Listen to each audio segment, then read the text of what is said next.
Bonjour à tous, aujourd'hui nouvelle vidéo, 6 astuces pour tes futures randonnées et bivouacs. Alors on va commencer par des choses simples, puis au fur et à mesure de la vidéo je vais te présenter des choses que tu n'as pas forcément l'habitude d'entendre, que des choses que j'aurais aimé savoir à mes débuts, ou des trucs que j'ai pu apprendre en faisant des erreurs. Bref, une liste non exhaustive et on ne perd pas de temps. Premier conseil, avoir des cartes et planifier son parcours. Se perdre en montagne, ça arrive plus vite que ce que l'on croit.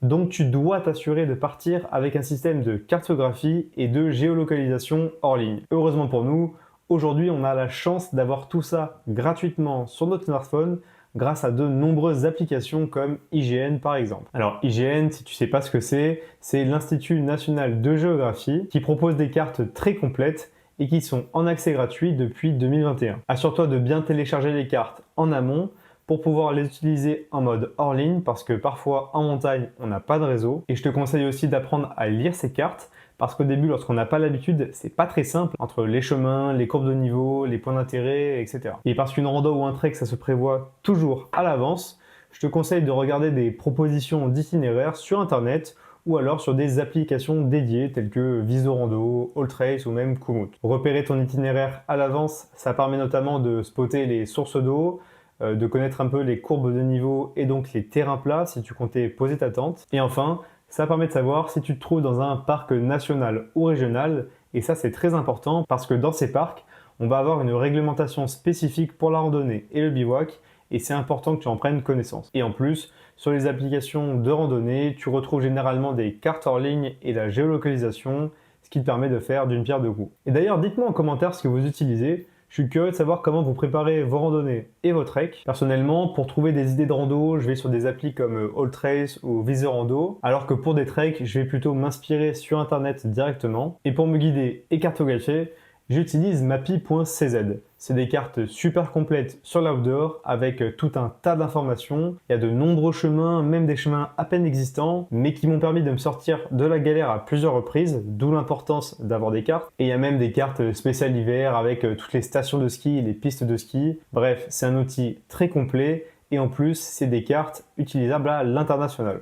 Et on enchaîne tout de suite avec le deuxième conseil qui concerne plutôt du matos. S'il fallait trouver un cheat code à la randonnée, selon moi, ça serait les bâtons de marche. Ça change vraiment la vie et on s'en rend compte qu'une fois qu'on en a utilisé. On estime qu'utiliser des bâtons permet de déporter jusqu'à 30% de la charge sur les bras et le haut du corps, qui te permet d'augmenter considérablement tes distances parcourues. Et ça va bien plus loin que ça, et il y a de nombreux avantages à utiliser des bâtons. Déjà on l'a dit, mais ça permet de préserver tes jambes et donc de retarder la fatigue et prolonger tes distances. Ça permet également de réduire la charge sur tes genoux, ça améliore ton rythme de marche et augmente ton confort. Ça permet de t'aider à t'équilibrer.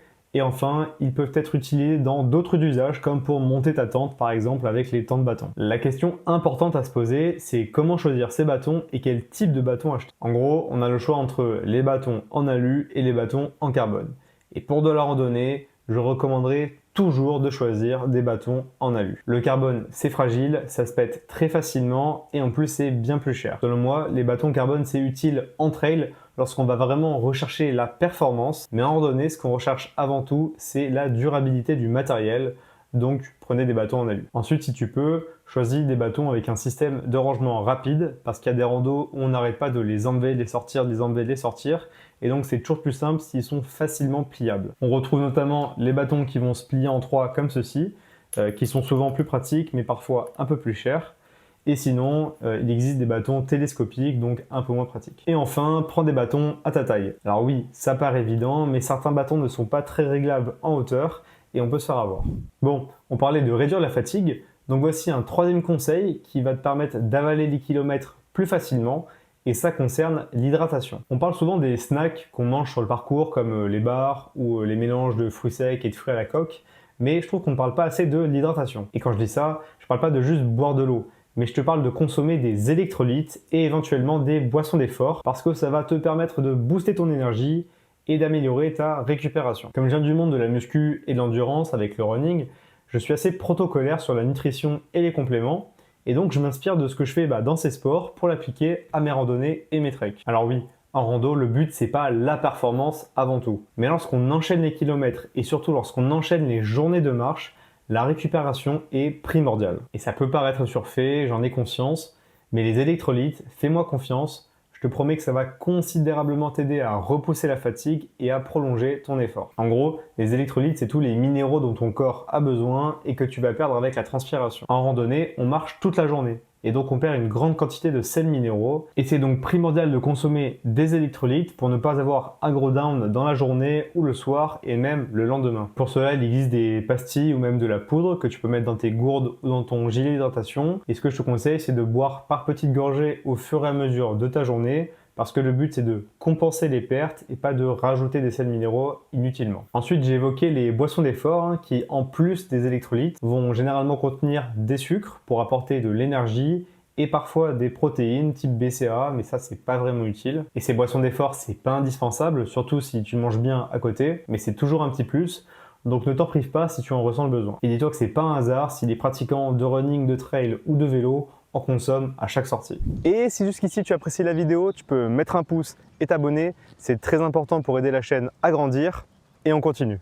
Un nouveau conseil, un peu dans le même thème, et c'est la gestion des pauses. Je trouve que c'est quelque chose qu'on a du mal à gérer, moi le premier, mais bien gérer son temps de pause, c'est très important, soit pour pas se cramer, soit pour ne pas traîner. En rando, le monde se divise en deux catégories. Il y a ceux qui vont bombarder comme des sangliers, et ceux qui vont s'arrêter toutes les 5 minutes ou qui vont prendre des pauses à rallonge. Le problème, c'est que dans le premier cas, on se crame trop vite, et dans le deuxième cas, on peut vite tomber dans le piège de perdre beaucoup de temps, beaucoup plus que ce que l'on croit. Et en plus, et là je suis sûr que vous l'avez déjà expérimenté, mais au plus on attend, au plus c'est dur de se remettre à marcher. Et ça c'est normal, c'est lié au système neuromusculaire qui se met en pause, aux muscles qui refroidissent et à la flemme qui s'installe. Donc l'idéal, c'est de trouver son rythme de marche qui permet de ne pas se cramer, et de faire des petites pauses régulières de 1 à 5 minutes, pas plus. Juste le temps de prendre une photo, de boire un coup, de checker la carte, de souffler et on repart. Et parce qu'en rando, on a besoin de voyager léger et efficace, le 5e conseil que je peux te donner, c'est d'utiliser le plus possible des objets multifonctions. Et donc voici quelques exemples pour tes futures randonnées. Tout d'abord, les petits sacs Ziploc étanches. Ça, c'est super pratique parce que ça va te permettre de ranger et compartimenter tes affaires dans ton sac. Ça va te permettre aussi de les protéger de l'humidité et éventuellement de la pluie si tu as des sacs Ziploc de qualité. Perso, dedans, je peux y mettre de l'électronique ou alors de la nourriture. En plus de ça, c'est réutilisable. Bref, il y a plein d'usages, c'est très utile et ça, je ne peux que le conseiller. Ensuite, on va avoir des bandes de kinésiologie.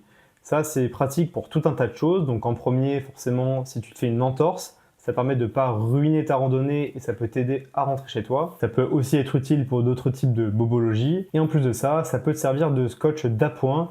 Et donc c'est pratique pour réparer, bidouiller, fixer. Bref, c'est toujours utile dans ton sac. Ensuite, je te conseille de toujours avoir de la petite corde avec toi. Ça, c'est très utile. Ça peut par exemple remplacer un de tes lacets si tu as un souci avec ta chaussure, mais ça peut également être utilisé pour mettre du linge à sécher le soir ou encore pour réparer ou fixer des choses. Encore une fois, un objet très utile. Et enfin, des sacs de rangement et de compression, un peu comme celui-ci, qui vont te permettre de ranger et compartimenter les affaires dans ton sac, et notamment tes vêtements et ton sac de couchage. Ça va te permettre de les protéger de l'humidité et de la pluie si tu prends des sacs qui sont étanches. Et en plus de ça, le soir, ce que tu peux faire, c'est bourrer un de tes sacs de compression avec des affaires ou ta doudoune et ça te fait un super coussin pour bien dormir. Bon, là, je t'ai présenté quelques exemples, mais il en existe tout un tas d'autres. Donc si toi aussi, tu as du matos multi-usage très utile, je te laisse le partager à tout le monde en commentaire, ça pourra toujours aider.